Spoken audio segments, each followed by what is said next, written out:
Meeting में बाकायदा ये भी बताया गया है कि मिड अप्रैल तक गवर्नमेंट ने अपनी जो ऑयल सप्लाईज हैं उनको इंश्योर कर लिया है। कतर ने ये बात बाकायदा बावर करवाई है कि जो हमला हुआ है कतर पे और कतर की गैस फील्ड्स पे, उसकी वजह से उनकी LNG की जो सप्लिकेशंस है वो मुतासिर हुई हैं। दुबई ब्रेंट के इस कीमत पर होते हुए इस तरह का जो इजाफा था उसको ऑफसेट करना यकीनन इस पे हुकूमत का खासा फाइनेंशियल मसल गया है। ईरान जंग के पेश नज़र और एक्सटर्नल हालात के पेश नज़र कई पाकिस्तानी लोगों में ये एक खदशा प्रेवेलेंट था और अवाम में ये खदशा बाय एंड लार्ज मौजूद था कि इस मरतबा ईद से बिल्कुल कबल जो हफ्तावार रिविजन आ रहा था पेट्रोल की कीमतों का, उसमें कुछ बड़ा भारी भरकम किस्म का इजाफा पेट्रोल में मजीद किया जाएगा और पेट्रोल की कीमतें बढ़ाई जाएंगी। ऐसे में प्राइम मिनिस्टर शहबाज शरीफ की तरफ से एन चांद रात के मौके पर, और जब बिल्कुल चांद रात की तैयारियां उरूज पर हैं और चांद रात चल रही थी, उस वक्त ये प्राइम मिनिस्टर शहबाज शरीफ पब्लिक एड्रेस करके ऐलान करते हैं और ये बहुत प्लेजेंटली सरप्राइजिंग ऐलान था आई मस्ट से, जहां पर उन्होंने पेट्रोलियम मसनूआत की कीमतों में जो ओगरा की भेजी गई समरी थी जिसके मुताबिक बताया जाता है कि तकरीबन 30 रुपए का इजाफा मजीद होना था पेट्रोल में फी लीटर, और डीजल में तकरीबन 50 रुपए तक का पर लीटर का इजाफा था।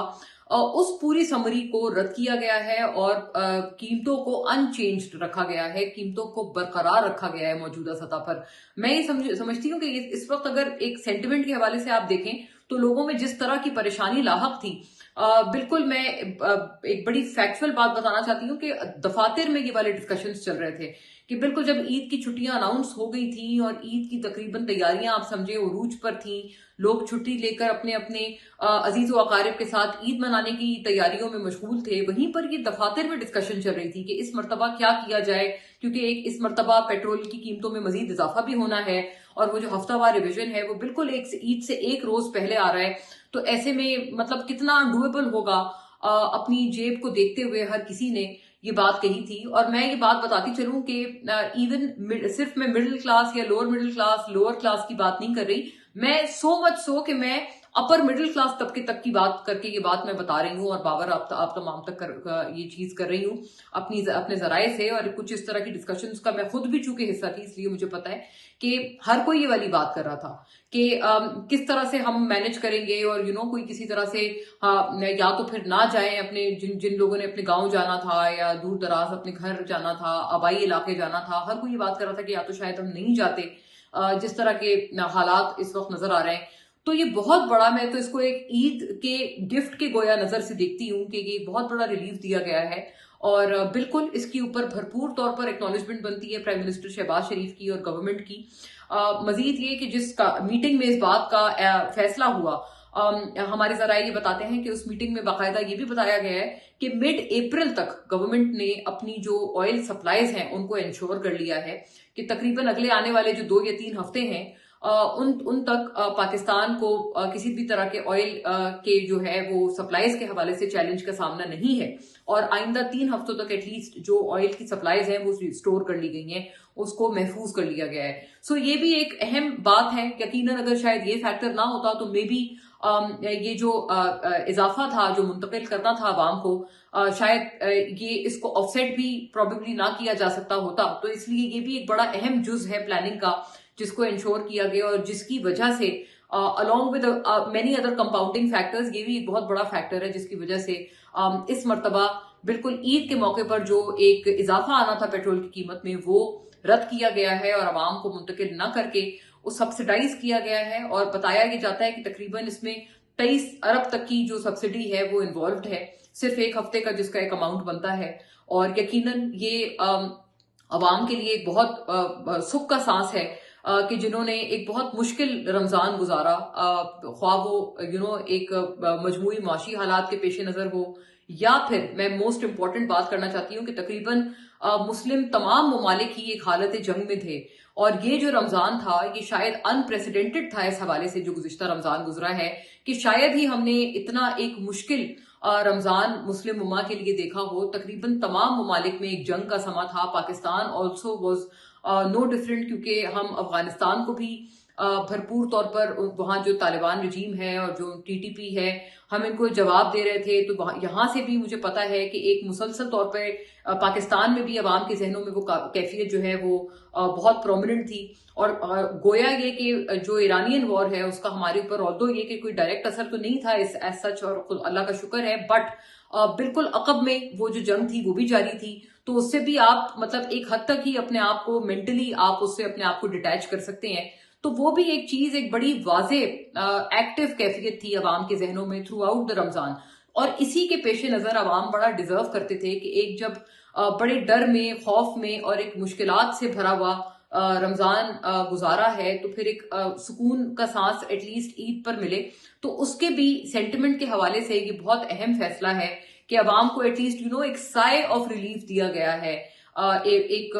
मुश्किल और चैलेंजिंग माह रमजान के बाद। तो ये बहुत एक अहम बात है। और मजीद इसमें जो एलएनजी की भी शिपमेंट्स है, क्योंकि आपको पता है पाकिस्तान की ज्यादातर जो इम्पोर्ट्स हैं उसमें हमारे एनर्जी का बहुत भारी भरकम कंपोनेंट है, बल्कि सबसे बड़ा जो पाकिस्तान के इंपोर्ट बिल्स में जो हिस्सा है वो हमारी यही क्रूड ऑयल और हमारी ऑयल इंपोर्ट्स का सबसे बड़ा हिस्सा है। तकरीबन 50% तक इस हिस्से को बताया जाता है, क्योंकि सिर्फ ट्रांसपोर्ट का सेक्टर नहीं, दीगर भी तमाम सेक्टर्स में हमें इसी तरह की एनर्जी की जो हमारी रिक्वायरमेंट्स हैं वो हम अपनी इंपोर्ट से पूरी करते हैं। से फॉर एग्जांपल अब एलएनजी की जो शिपमेंट्स हमें कतर से मौसूल होती हैं, वहां पे भी आपको पता है गैस फील्ड्स पे हमले की वजह से वो भी एक मामला जो है वो खासा डोल्ड्रम्स में है, और वहां पर भी एक परेशानी माउंट होती हुई हमें नजर आ रही है। कतर ने ये बात बाकायदा बावर करवाई है कि जो हमला हुआ है कतर पे और कतर की गैस फील्ड्स पे, उसकी वजह से उनकी एलएनजी की जो सप्लिकेशंस है वो मुतासर हुई हैं। और जाहिर है ये सिंगल मोस्ट आप समझ लें कतर की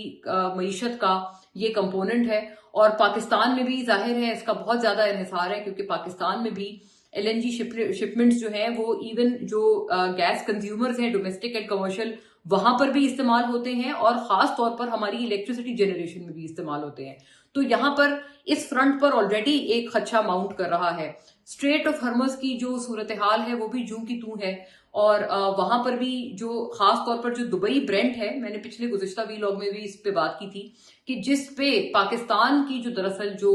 दरामदाद हैं तेल की, वो दुबई ब्रेंट पर डिपेंड करती हैं, ब्रेंट क्रूड पर नहीं करती हैं। ये एक बड़ा कॉमन सा मिसकंसेप्शन है। पिछले वीलॉग में भी मैंने इसको क्लियर करने की कोशिश की थी, इस दफा दोबारा दोहराती हूँ, क्योंकि एक बहुत जरूरी क्लैरिटी है जो कि होनी चाहिए कि हमारा जो इन्हिसार है हमारी इंपोर्ट्स का वो दुबई ब्रेंट पर होता है। इस वक्त दुबई ब्रेंट आपको सुन के हैरत होगी, स्ट्रेट ऑफ हॉर्मज़ में सूरत हाल के पेश नजर तकरीबन $166 पर बैरल पर है। आप इमेजिन करें, अंदाजा लगाएं कि इस ब्रेंट पे, दुबई ब्रेंट के इस कीमत पर होते हुए इस तरह का जो इजाफा था उसको ऑफसेट करना, यकीनन इस पे हुकूमत का खासा फाइनेंशियल मसल गया है। लेकिन मैं समझती हूँ कि it is in the right direction, क्योंकि अवाम को इस वक्त इस रिलीफ की शदीद तौर पर जरूरत थी। और खास तौर पर जो पिछला 55 रुपए का इजाफा था उसके होने के बाद और ज्यादा अवाम जाहिर है अभी पिछले इजाफे से ही एक तरह से इस वक्त निमट ही रहे हैं। तो अगर उसके ऊपर ओवर एंड अबव और ज्यादा इजाफा कर दिया जाता तो वो यकीनन अवाम की जो है, जिसे कहते हैं ना, एक चीखे निकल जाने वाली बात है, वो वाली सूरत हाल, वो वाली कैफियत हो जाती। So I think it is in the right direction. गोया ये कि इसमें एक बहुत अहम और हेफ्टी किस्म की सब्सिडी है जिसकी लागत से ये चीज मुमकिन हो पाई है। But then I will say कि इसके एक एवज में जो अवाम का रिलीफ मिला है, और वो भी ईद जैसे अहम तरीन मौके पर, दैट टू जो मैंने बात की है कि बड़े चैलेंजिंग माह रमजान के बाद, वो जो उसके एवज हमें मिला है वो यकीनन आई think it is completely worth it.